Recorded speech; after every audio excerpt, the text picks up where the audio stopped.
네, 한국조폐공사 지원하시는 분들은 필히 자소서 작성법을 가져가시면 좋을 것 같아요. 여러분들께서는 공기업 자소서는 중요하지 않다라는 분들이 굉장히 많아요. 하지만 공기업의 자소서는 분명히 면접 과정에서 면접관들에게 제공이 되거든요. 따라서 여러분들이 면접 답변을 하실 때 그 시간에 면접관님들은 여러분의 자소서를 보고 있습니다. 근데 여러분의 자소서가 정말 엉터리예요. 혹은 읽기가 곤란할 정도로 따닥따닥 문단이 붙여져 있고 무슨 말 하는지도 모르겠어요.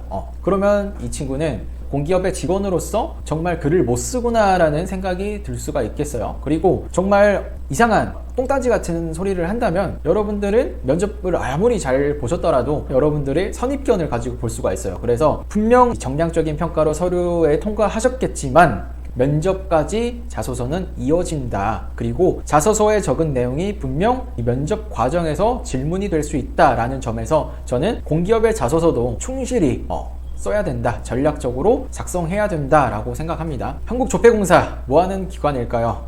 여러분도 잘 아시겠지만 돈을 찍어내는 공공기관이에요. 용지 제조나 은행권 등의 실물화폐 혹은 국가신분증을 생산하고 있습니다. 그리고 고유 사업인 디지털 전환과 특수보안 기술 자체 개발을 통해서 이 국가 경제생활의 편리성과 신분 확인의 안전성을 위해서 일하고 있습니다. 한국조폐공사의 사이트는 이 한국조폐공사가 어떤 사업을 하고 있고 어떤 목적으로 설립되었고 이런 부분을 체크하시면 좋겠습니다. 두 번째로는 한국조폐공사의 인재상이에요. 기본 역량으로는 혁신, 도전, 전문, 협업, 여러분들께서 흔히 공기업에서 볼 수 있는 이러한 역량들을 요구하고 있네요. 첫 번째로는 창의적인 인재를 요구하고 있습니다. 창의적인 인재는 누구나 똑같은 시각으로 바라보는 게 아니라 나는 A를 B로 바라본다, C로 바라본다 라고 하면서 조폐공사의 발전을 창의적으로 아이디어를 제공할 수 있는 사람을 원한다고 하고 있고, 도전적인 인재, 이 새로운 기준을 전문성을 가지고 주도적으로 시키는 일만 하는 게 아니라 능동적인 역할을 할 수 있는 사람을 원하고 있네요. 그리고 성장할 수 있는 인재는 지금에 머무르는 게 아니라 미래를 보고 차츰차츰 단계적으로 발전할 수 있는 그러한 자기 주도적인 사람을 원하고 있고, 포용 인재라고 구성원들과 협업할 수 있는지 를 체크하고 있습니다. 자, 한국조폐공사 인원이에요. 이번 25년 상반기에는 행정인원들을 14명, 행정기술을 4명, 기계기술을 8명, 이렇게 26명 채용하고 있고요. 이 사회형평 전형에서는 9명, ICT에서는 14명, 정말 많은 숫자를 뽑고 있습니다.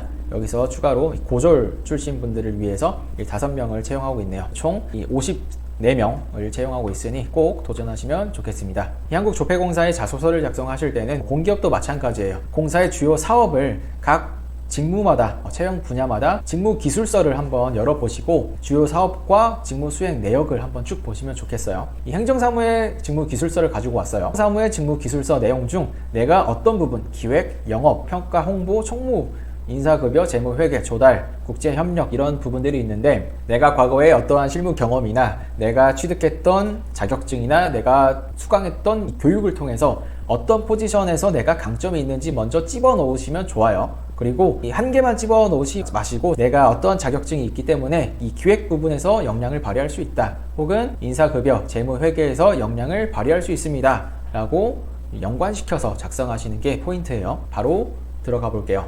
첫 번째는 지원 분야의 관련 직무를 수행한 경력과 경험, 대표적인 것을 기술해라 라고 했습니다. 여기서 들어가야 할 내용은 직무 수행한 경력과 경험이 나열식 구조로 나와줘야 돼요. 첫째, 저는 이 지원 분야와 관련 직무 수행을 위해서 3가지 경험을 준비했습니다. 첫째는 이 교육 이수 및 전문성, 둘째는 이 실무 경험의 강점, 이런 식으로 나열식 구조로 나와줘야 되고요. 이 경험을 작성하실 때 이 성과를 만들었던 경험의 세부적인 내용이 들어가면 좋아요. 이 성과를 만들기 위해서 나의 전략이나 방안 등이 나와주면 좋겠죠. 그냥 성과가 뚝딱 하고 나오는 경우가 아니잖아요. 그래서 성과로 이끌기 위해 나만의 전략과 방안을 기술해 주시면 되겠습니다. 그리고 마지막 부분에서는 해당 성과와 내가 어떤 직무와 연관성이 있는지, 그리고 이 직무에서 내가 임직원으로서 담당자로서 어떻게 역량을 보여줄 수 있는지까지 연결시키면 되겠습니다. 자, 두 번째로는 최근 5년간 지원 분야에 필요한 직무 능력과 전문성을 향상시키기 위해 어떻게 했냐라는 거예요.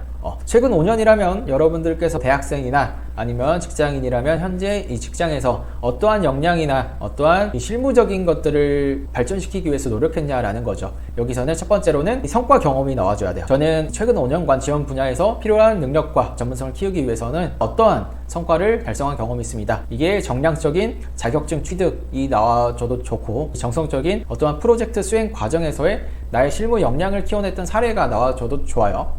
그리고 이 정량적인 부분을 취득하기 위한 노력, 첫째는 어떤 노력을 했고, 둘째는 어떤 노력을 했고, 프로젝트라면 이 성과를 이끌기 위해서 어떤 노력을 했고, 첫 번째로, 두 번째로는 어떤 노력을 했고, 이런 것들이 나와주고, 마지막으로는 짧게 500자라서 이 많은 부분을 담을 수는 없어요. 그래서 짧게 입사 후에 내가 어떤 포지션에서 어떤 역할을 수행하겠습니다로 마무리하시면 되겠습니다. 자, 세 번째로는 최근 5년간 가장 어려웠던 일을 기술하래요. 가장 어려웠던 일을 말해라. 그러면 여러분들께서는 저는 어떤 학부생 시절 혹은 현재 직장에서 가장 어려운 일이 있었지만 극복한 경험이 있습니다 라고 시작하면 좋겠죠. 그때 당시의 상황, 왜 어려웠는지, 그리고 이 어려움을 저는 두 가지로 해결해 나갔습니다. 첫째는 어떤 거고요, 둘째는 어떤 겁니다. 이런 식으로 하시고 마지막은 어떤 역할로서 내가 기여할 수 있는지 짧게, 이 500자니까 기여 방안을 작성하시면 좋겠죠. 네 번째는 우리 공사의 인재상을 말씀해라. 창의 인재, 도전 인재, 성장 인재, 포용 인재라고 했습니다. 여기서 가장 만만한 게 뭐예요, 여러분들은?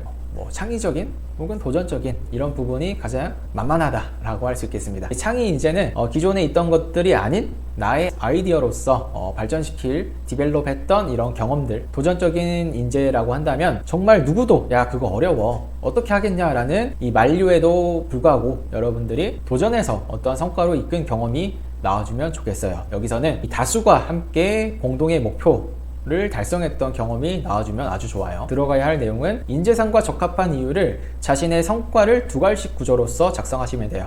저는 이 인재와 가장 적합하다고 생각합니다. 저의 어떠한 성과로 증명할 수 있습니다. 이러한 성과로 이끌기 위해서는 저는 전략, 어떠한 방안이 있었습니다. 이러한 성과로 이끈 자신만의 방안과 전략이 나와주면 좋겠고, 세 번째로는 이러한 경험이 어떠한 역량을 키워낼 수 있었고 어떠한 자세를 확립할 수 있었는지 짧게 500자니까 포부까지 마무리하시면 되겠습니다. 자, 이렇게 한국조폐공사 첫 번째, 두 번째, 세 번째, 네 번째까지 알아봤어요. 이 첫 번째 경력 경험, 어떻게 보면 경력 기술서라고 보시면 될 것 같아요. 1번 이외에는 사실 500자라서 지원하시기 수월하거든요. 그래서 여러분들께서 시간 내셔서 이번에 많이 뽑으니까 지원하시면 좋겠습니다. 혹시나 자소서 작성간에 어려움이 있다면 언제든지 저에게 연락 주시면 자소서 첨삭이 가능하니 언제든 연락 주시면 좋겠습니다. 감사합니다.